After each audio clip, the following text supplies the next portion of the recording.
actuellement sous-directeur de la cybersécurité au niveau du ministère de l'Administration des Statistiques et enseignant-chercheur à l'Université d'Alger.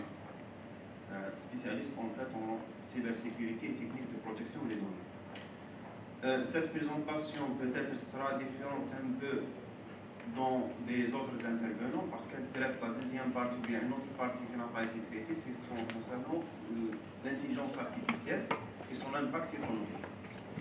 Donc, la présentation sera intitulée La place de l'intelligence artificielle dans le développement des entreprises modernes, un levier d'avancement en face des défis de sécurité. Donc, ce qu'on connaît maintenant en Algérie, la stratégie de développement rural d'Algérie ou bien de développement général d'Algérie se base sur la transformation numérique qui représente vraiment la pierre angulaire d'avancement ou bien de développement de tous les secteurs actuellement. Lorsqu'on parle de la transformation numérique, on parle des données. On parle d'une grande masse de données qui est générée. Dans une étude faite en 2019, oui, ils ont prédit qu'en 2025, on va produire 175 zettabytes de données par année. Dans un livre qui est sorti en 2014, The Human Face of Big Data, ils ont parlé de certaines statistiques dans un essai. Ils ont dit que l'être humain actuel génère en ligne, en une minute, ce que l'homme du XVIIe siècle génère en 150 années de données. Lorsqu'on parle de données, on parle de l'analyse de données. Lorsqu'on parle de l'analyse de données, on parle d'une analyse plutôt intelligente. On parle de rendre la machine intelligente, automatiser les traitements. Donc, on parle tout simplement de l'intelligence artificielle. Donc, l'intelligence artificielle maintenant occupe une importance dans le domaine économique.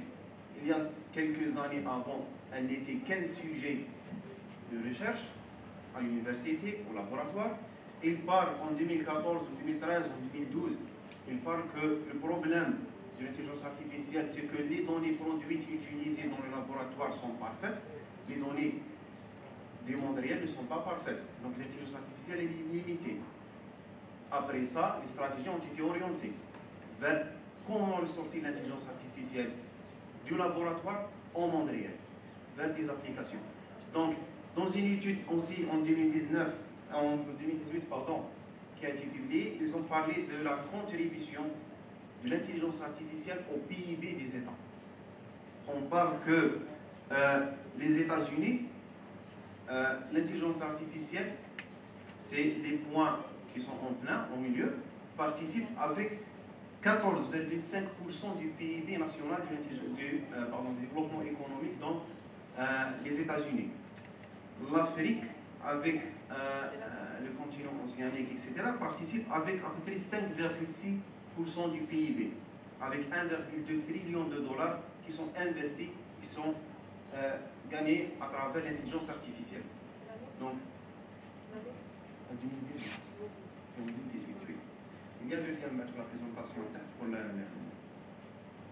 Donc, ce PIB, ou bien en fait cette participation qui est prédite d'atteindre, selon cette étude, plus de 30 voire 40% en environ de 2030 dans les différents pays.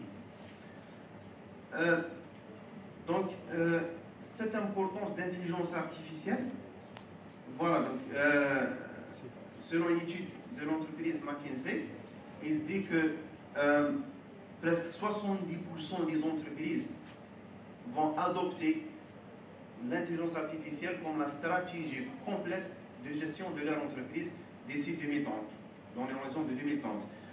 Une étude aussi en 2016 qui a été financée par Facebook considère l'intelligence artificielle un domaine qui va impacter directement et indirectement la productivité des entreprises. On parle d'une production directe du marché de production des algorithmes d'intelligence artificielle. En 2014, on parle par exemple dans un axe de l'intelligence artificielle, dans les méthodes heuristiques et les méthodes bio-inspirées, on parle de 400 algorithmes. Maintenant, on parle de plus de 3000 algorithmes qui sont inspirés de la nature juste pour rendre la machine intelligente.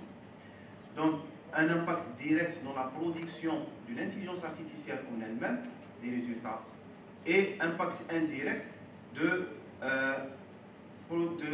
utilisation et exploitation de l'intelligence artificielle dans les autres secteurs. Selon le même rapport de McKinsey, ils ont classé cet impact sur 3 niveaux. L'impact sur la production, un impact sur l'industrie et les pays, et un impact sur la création ou bien le marché du travail. Donc, en ce qui concerne la production maintenant, on parle tous de l'industrie 4.0. Lorsqu'on parle d'industrie 4.0, c'est clair. On parle de l'Internet des objets, on parle de la 5G, du cloud computing, et plus principalement, le terme qui peut-être occupe, qui est toujours un débat, parce que c'est un terme moderne, on représente vraiment une technologie, on parle du big data. C'est les données, c'est les questions principales qui vont être posées. Qui possède les données? Qui est le propriétaire de ces données? Je vous donne un petit exemple. Vos données à Facebook. Est-ce que ce sont vos données ou bien les données de Facebook? C'est une question importante. D'accord? Qui contrôle les données? Où sont stockées les données? Comment elles sont traitées? L'intelligence artificielle maintenant prend ces questions vers un autre niveau. Prend ces questions ou bien provoque des réponses qui provoquent des débats internationaux. C'est ce qu'on va parler par suite. Donc, McKinsey, dans ce livre, dans ce rapport qui a été publié en 2018, parle que l'intelligence artificielle et l'automatisation peuvent faciliter l'augmentation des entreprises. C'est ce qu'on parle maintenant, les GAFA, Google, Amazon, Facebook, Apple et Microsoft. Ce sont des grandes entreprises dont leur pouvoir dépasse le pouvoir des gouvernements qui sont basés purement sur l'intelligence artificielle, sur l'analyse des données de leurs clients. Autrement, cela aussi, l'intelligence artificielle permet non seulement à ces grandes entreprises d'exercer dans le monde ou bien d'avoir cette augmentation de périmètre, aussi aux ce qu'on appelle small players, ou bien les joueurs des petites entreprises à exploiter de nouvelles opportunités, de s'améliorer. Avant l'intelligence artificielle, nous parlons des entreprises qui consultent des bureaux spéciaux juste pour avoir une analyse de données. Maintenant, ils développent ou bien ils achètent des API UHD de l'intelligence artificielle pour analyser leurs propres données à leurs propres ressources qui ne demandent pas beaucoup de ressources. Et aussi moins de financement. Les industries, maintenant, on parle de l'industrie 4.0, on parle de l'industrie, autrement dit, industrie intelligente, on parle du transport intelligent, on parle du logistique, du chaîne de logistique ou bien supply chain management qui est basé sur l'intelligence artificielle. On parle de l'industrie pharmaceutique qui est basée sur l'intelligence artificielle. Donc, en 2018, une autre étude aussi qui parle du transport, la logistique, l'automobile et les technologies qui sont les principaux secteurs influencés par l'intelligence artificielle. Donc, c'est des statistiques, pardon. Donc, lorsqu'on parle des entreprises qui sont basées sur l'intelligence artificielle, qui offrent une analyse forte, qui permettent d'agrandir, d'augmenter le chiffre d'affaires des entreprises, ce qui veut dire améliorer l'économie, ce qui veut dire plus de pouvoir des pays. Dans les pays qui possèdent de plus de techniques, qui contrôlent de plus de techniques d'intelligence artificielle, contrôlent plus de marchés actuels. On parle maintenant de celui qui détient la donnée, détient le pouvoir. D'accord? Sur le marché du travail, on parle d'une création et destruction comme toute, on dirait comme toute mode de travail qui s'est sorti durant l'histoire. On parle de la création de nouveaux travail, par exemple en Chine, maintenant, en 2020, ils ont créé un nouveau code de registre commerce qui permet à un commerçant de créer une entreprise seulement pour le mining des bitcoins. ou bien des monnaies virtuelles en général. Donc, c'est création carrément d'une nouvelle entreprise, d'une nouvelle job et destruction des jobs, des nouvelles destruction des travail. C'est plutôt beaucoup plus, selon les analyses, c'est des travaux qui nécessitent un routine. C'est des travaux qui sont, voilà, parlons du troisième point, c'est des travaux moins payés qui demandent typiquement des routines répétitives. Donc maintenant, on fait toujours rapport à l'intelligence. Par contre, les travaux ou bien les postes de travail qui sont mieux payés, qui demandent toujours de nouvelles compétences, sont bien, il est prédit qu'ils vont garder quand même leur aspect humain, soi-disant. Donc, une étude qui a fait l'année dernière par l'entreprise ou bien plus jeune, qui est que presque 54% des travaux en Europe vont disparaître dans l'avancement de l'intelligence artificielle. Bien sûr, jusqu'à ce moment, on parle de l'intelligence artificielle comme un levier, comme un bon point, par les avantages, l'analyse de données, etc. Mais on ne parle pas de le côté sombre de l'intelligence artificielle. Ce que j'aimerais bien appeler l'intelligence artificielle comme étant l'ennemi invisible. C'est les défis de sécurité, c'est les défis que les algorithmes d'intelligence artificielle eux-mêmes les possèdent. Par exemple, dans les nouvelles sortes d'attaques qui sont sorties il y a 2 ans, sur le SQL injection, sur l'injection de données. Avant, l'injection de données, c'était faite par des requêtes pour voler des données. Maintenant, ça change. On injecte, au lieu des requêtes, on injecte de fausses données. Ces fausses données conduisent l'algorithme d'intelligence artificielle vers des mauvaises décisions durant l'apprentissage. Lorsqu'on parle des mauvaises décisions, on parle des mauvaises stratégies. Mauvaise stratégie, on parle d'une destruction carrément peut-être d'une entreprise, voire des pays. Un exemple très simple, l'une des premières attaques qui a vu cette attaque, c'était en 2016 contre un chatbot qui a été développé par Microsoft pour des réponses automatiques au niveau de Twitter. Au bout de 16 minutes, le chatbot commençait à publier des tweets et à répondre des tweets racistes contre les Noirs et les musulmans. Après une analyse, ils ont découvert qu'il y a un taux de données qui a été injecté par un groupe de hackers allemands qui permet de réorienter carrément l'algorithme d'apprentissage de ce chatbot vers d'avoir cette idée d'émotion. Un autre exemple qui a fait beaucoup de buzz, c'est ce qu'on appelle maintenant le deepfake. Le deepfake maintenant, c'est une simple application dans votre téléphone mobile que vous pouvez l'installer, choisir l'acteur ou la séquence vidéo que vous voulez, parler ce que vous voulez, et à la fin, c'est la vidéo. La première vidéo qui s'est sortie, c'était Tom Cruise qui parle quelque chose, je pense, de racisme ou quelque chose, j'oublie un peu, en 2018. Et après, c'est lui qui a fait une vidéo qui dit, c'est pas moi, il faut revoir cette vidéo. Mais ce qu'on voit dans la vidéo, c'était vraiment clair. La vidéo était basée sur un article qui a été publié, le deepfake.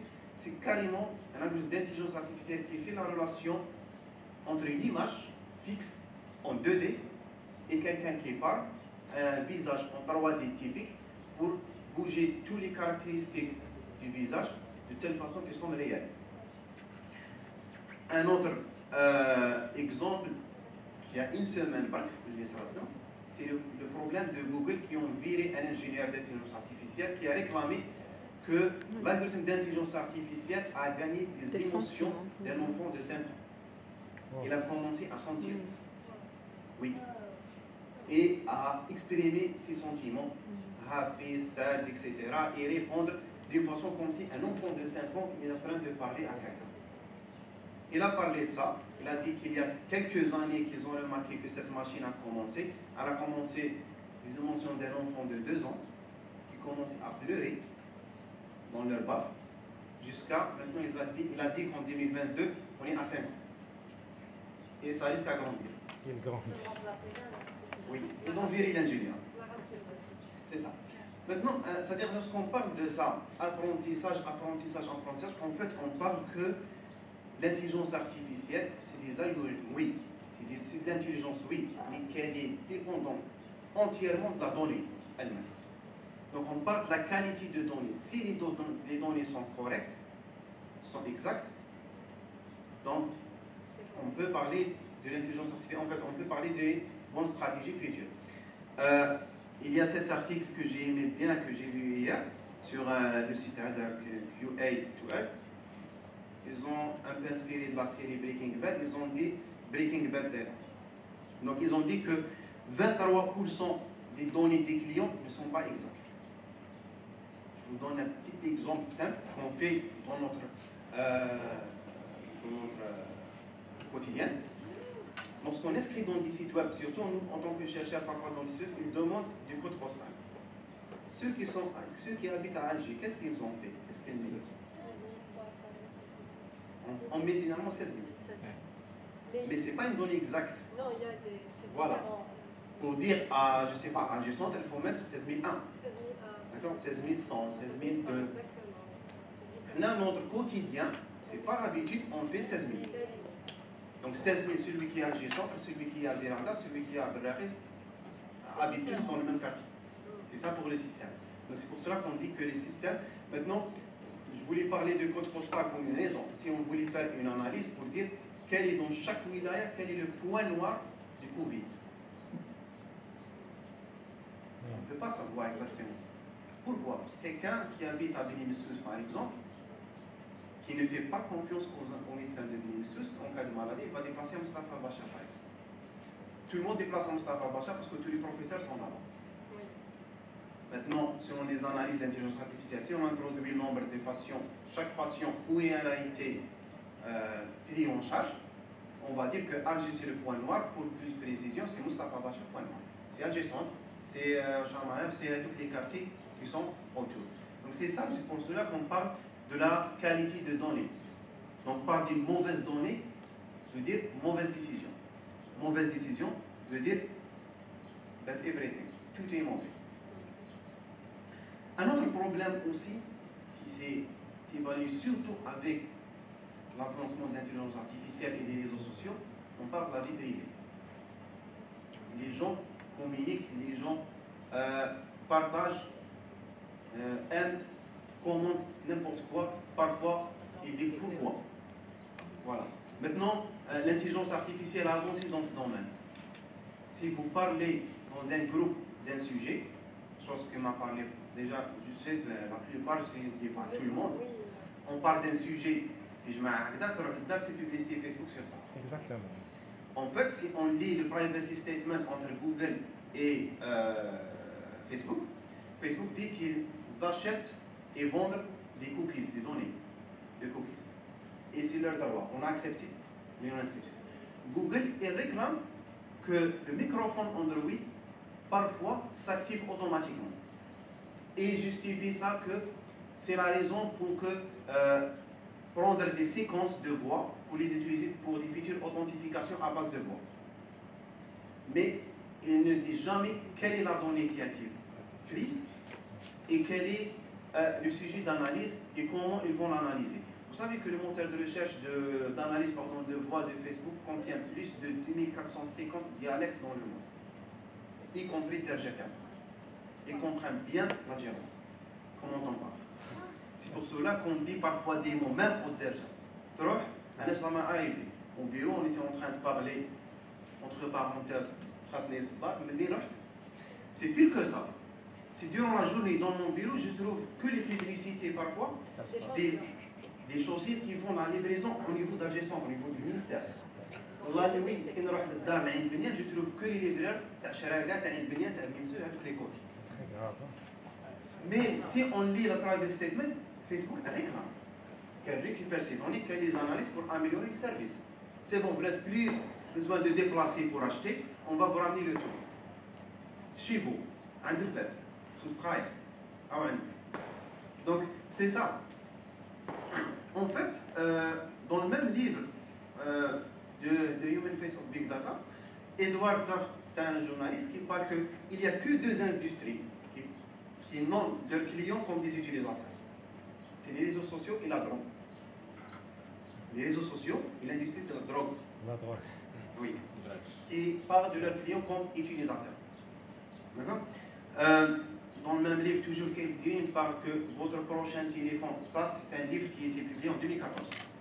Votre prochain téléphone va se connaître que vous êtes malade avant qu'il le fasse.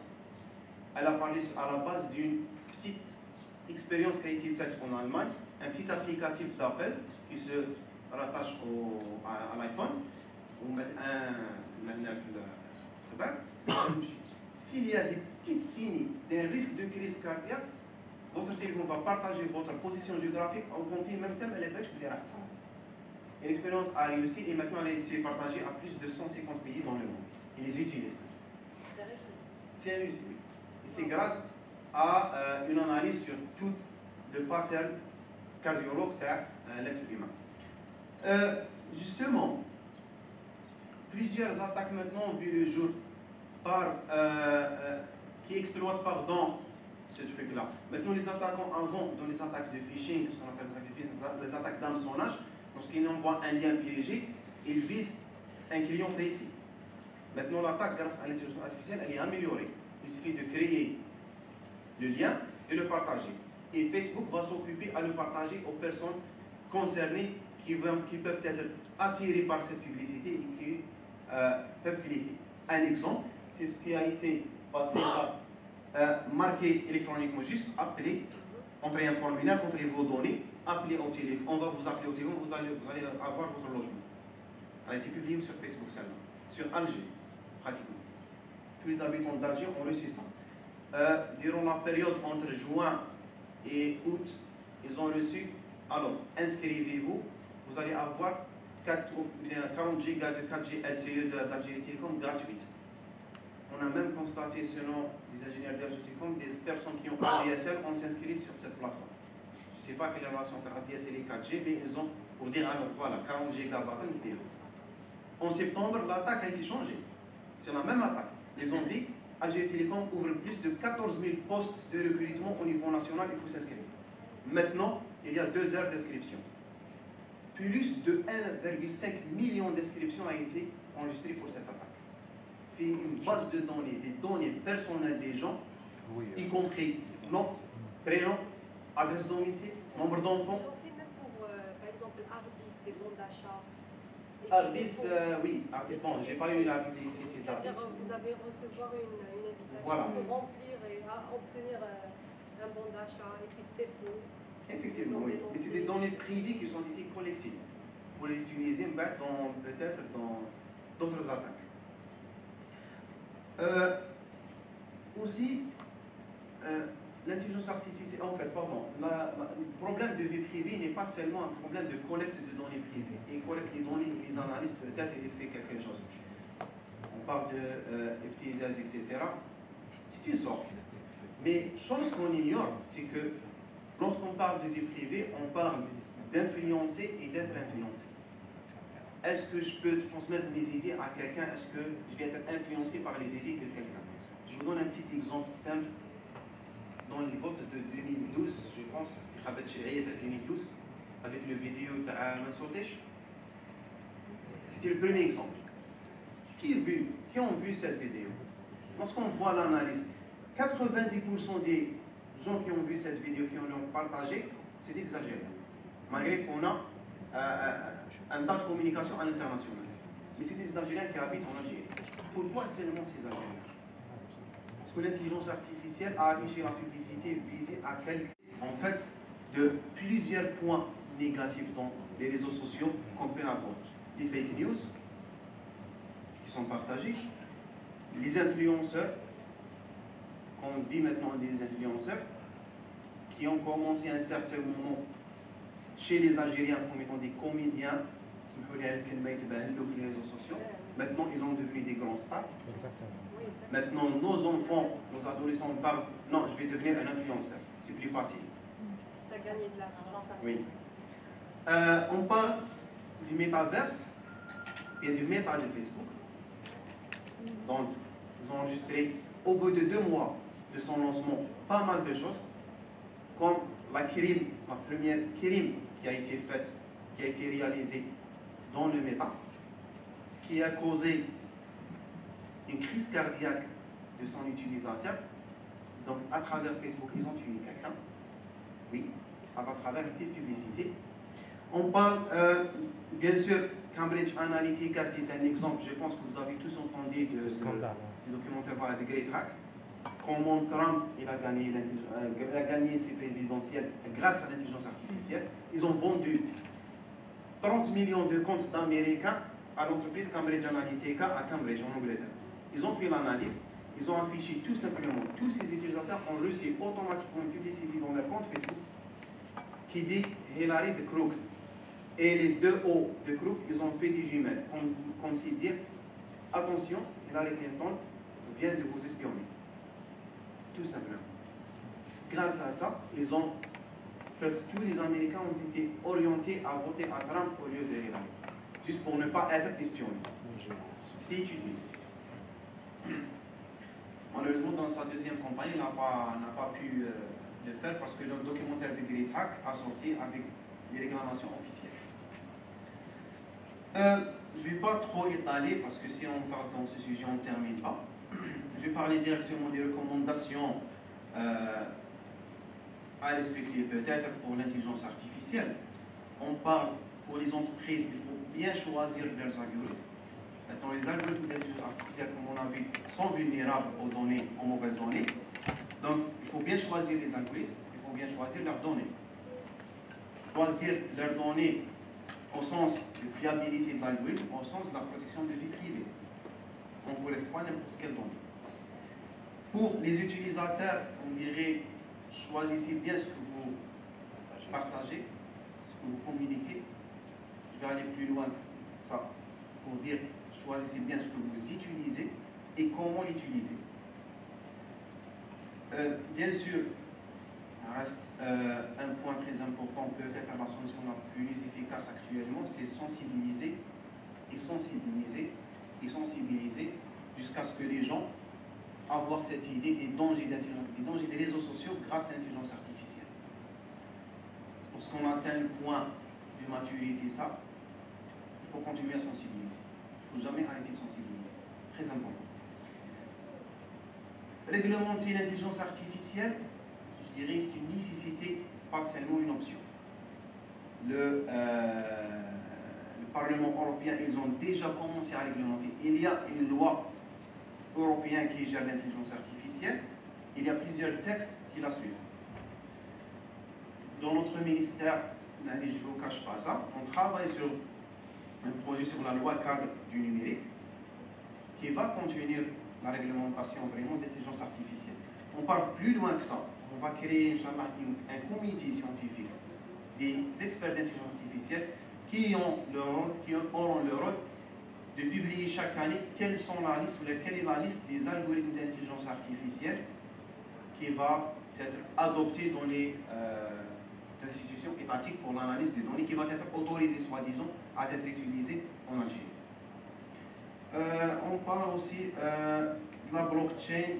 Je vais me permettre un peu d'ajouter sur les interventions qui ont passé. La blockchain, en fait, sur le Bitcoin et la monnaie virtuelle, en Algérie, la monnaie virtuelle elle est strictement interdite selon l'article 117 de la loi de finances 2018. C'est strictement interdit d'utiliser. En fait, c'est strictement interdit d'utiliser au niveau national. Les utilisateurs qui l'utilisent, c'est au niveau international. Maintenant, oui, en 2018, parce que tous les pays ont interdit le Bitcoin, maintenant les pays ont commencé à l'adopter. Nigeria a son propre monnaie virtuelle. Dubaï, dernièrement, le gouvernement a racheté une start-up spécialisée dans ce qu'on appelle, j'ai oublié l'article, j'ai oublié le nom de la monnaie, c'est spécifique à l'émirate. Parce que en 2021, en fait, il a été enregistré le pic le plus cher du Bitcoin qui a atteint, un Bitcoin a atteint 76 000 $. On a un Bitcoin. En Salvador, ce que j'ai remarqué, en fait, l'expérience la plus